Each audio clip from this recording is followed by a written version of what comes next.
Okay, guys.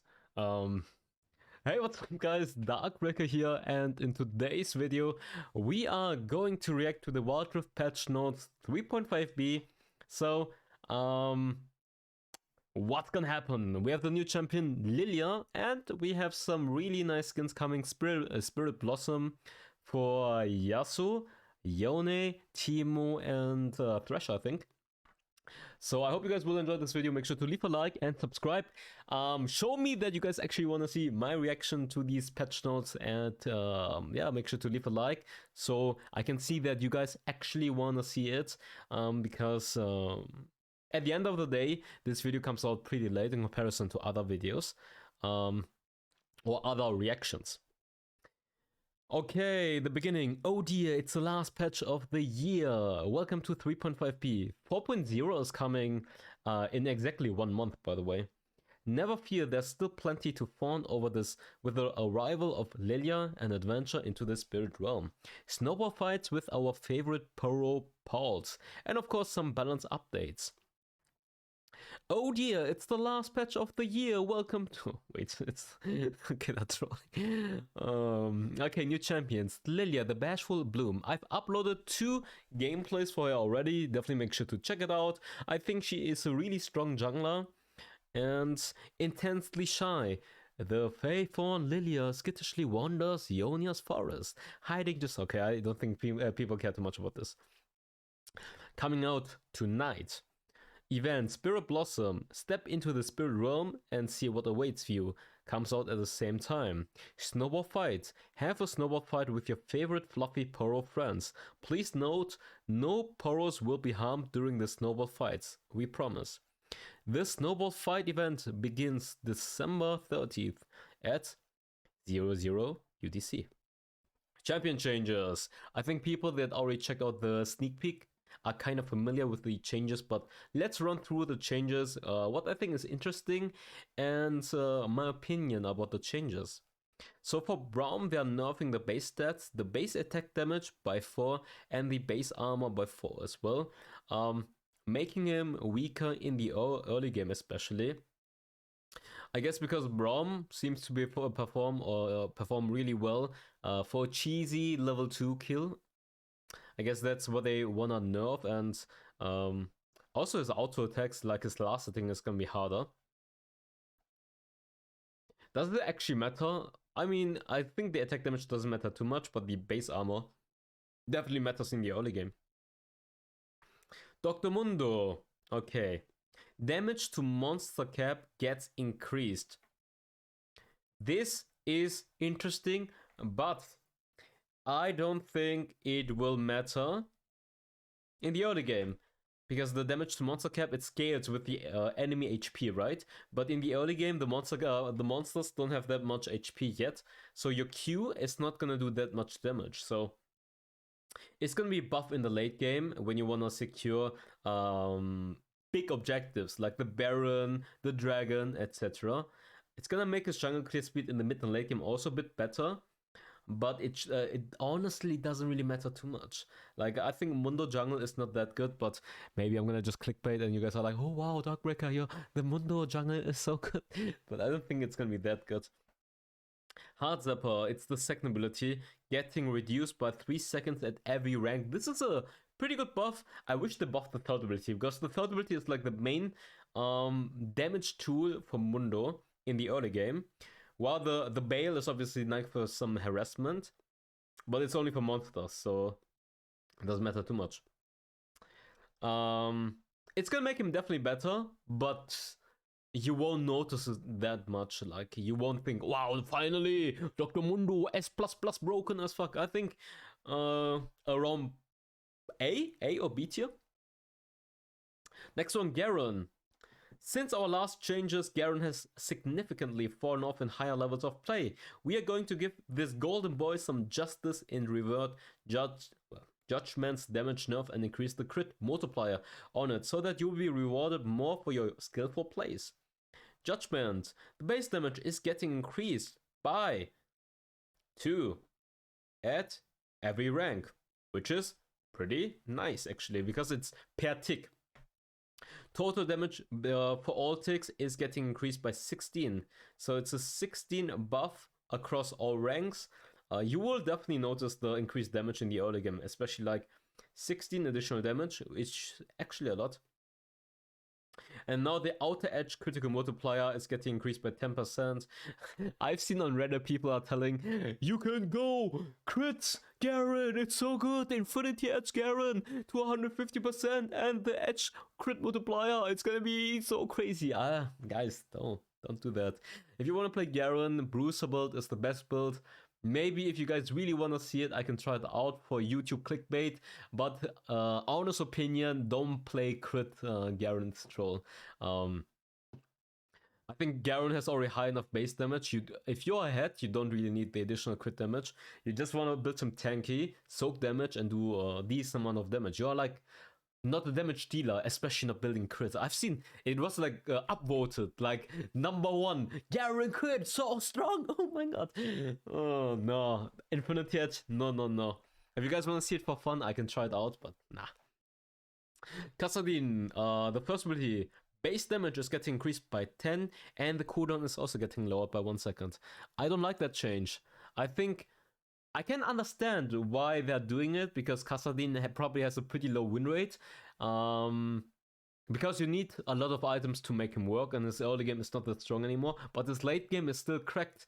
If you, in the right hands, Kassadin is very good. So the good players will celebrate this buff because they're gonna be even stronger than beforehand, and the bad players are like, okay, at least we can win more games. But at the end of the day, Kassadin was already in a good position where I don't think he necessarily needed a buff.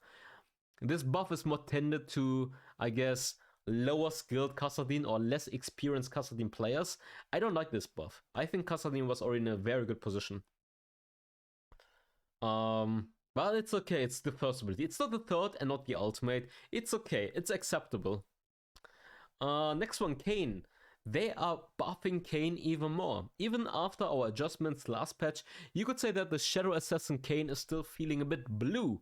So we are increasing his burst potential with his passive, and also speeding up Blade's reach. We feel that the ability still feels weaker, especially when compared to Darken Kayn. I don't know why they're writing Slayer Kayn. So we're hoping the speed, I mean, it's probably the other. I think Darken Kayn is easier to say. So we're hoping to see a speed up fits Shadow's Assassin's theme of quick strikes. Okay, the Darken bonus damage is getting increased by 4%. Hey, hello! And Shadow Assassin cast time is also getting reduced by 0.15 seconds. This is the interesting part. They're increasing all the damage. So pretty much a 4% damage buff when you have the blue form. Not bad. Not bad. I'm gonna try it out, but I still think the dark and the red form is much better than the blue form. They need to adjust the numbers on the first and second ability in the Shadow Assassin form, because the damage is really not that good. Because if you're stacking so much AD and lethality, he should do more damage than what he's doing right now, so I think that's a problem. Nunu is receiving a pretty big buff. We are increasing the ratios across Nunu's kit so that you can start saying yes to those moves, to those more diverse builds rather than no. The first ability, the healing AP ratio, is getting increased by 10%. The third ability, the damage, is also increased by 1%, and max Nova ability ratio is getting increased by 17%. And now for the ultimate, AP ratio is getting increased by 30%.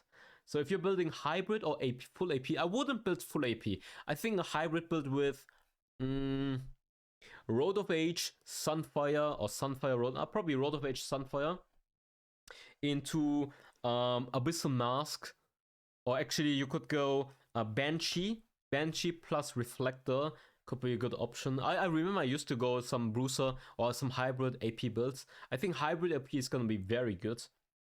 You either go tank or you go hybrid. You can play a full AP for fun, but I don't think full AP is what you should go. I think hybrid is the way to go. Now for Pantheon, they reduce the cooldown of the third ability by 3 seconds in the early game. It's a nice buff, doesn't matter too much, and the armor penetration on the ultimate is also increased in the mid and late game. If they want to make him stronger, or if they want to make Pantheon better, they need to buff the base damage or the AD scaling in the mid and late game. Not the early game damage, the mid and late game damage. That's how you make Pantheon better. Raka, I mean, it's a nice to have buff, but it doesn't really matter. Rakan, increased movement speed when hitting an enemy is getting reduced. Another Rakan nerf. Nice, I like it. By 25%. Pork. Riven, armor per level is getting increased by 0.6 and health regen is getting increased by 1.5. It's gonna make early game much better, and total armor is also gonna be increased. So 0.6 times 15. Do the math, guys. And shield attack damage ratio is getting reduced by 10%. Let's say you have, like, I don't know, how much AD do you have in late game? Maybe 200 AD. So you have 20 less shielding. But you have more armor. And your early game is better. I think it's a slight buff for her early game, and the shield ratio, you might notice it slightly, but at the same time you're also getting more armor. Yeah, you're getting 9 more armor. So 9 more armor versus 20 base shield value. Around, I think you have like 200 in the late game. But especially in the early game, you won't notice this. So her early game is much better, and her late game might be slightly weaker. Slightly, not sure. Gameplay changes. Giant Slayer is getting buffed. Actually, yeah. So instead of 500 bonus HP, when the opponent has 700 bonus HP, you will get 14% bonus damage. The problem is 700 bonus HP is a lot though. You can see it either way. You can say, okay, beforehand, even some bruisers or squishies might enable Giant Slayer, but now it's harder to enable Giant Slayer. But if you enable Giant Slayer against a tanky composition, Giant Slayer gives you way more damage now. And now for Sudden Impact getting buffed. Armor and magic resistance penetration increased by 3, 30% buff. And the duration is for 4 seconds. So this is a pretty good buff for champions that have dashes. And for Pathfinder, when out of combat, you get more healing now. 40%. Oh, wait. Yeah, from 0.6 to 1%. So 0.4% increase of healing. Which is more than 50% total compared to beforehand. Almost double. Almost double, actually. And for the new skins, we have Spirit Blossom, Lillia, Teemo, Thresh, Yone, Yasuo, and big-ass Frostblade Aurelia. That's gonna be it. So, I hope you guys enjoyed this patch notes rundown. Nunu is probably a very interesting change. Kayn might be interesting as well. I think Nunu and Garen are the biggest changes. I think Mundo, Braum, the others don't matter too much. Riven might be much better in the early game though. And then for the runes, also Riven with Sudden Impact is also going to become better. But yeah, I hope you guys enjoyed it. Make sure to leave a like and subscribe, and I see you next time. Bye bye. Bye bye, boys.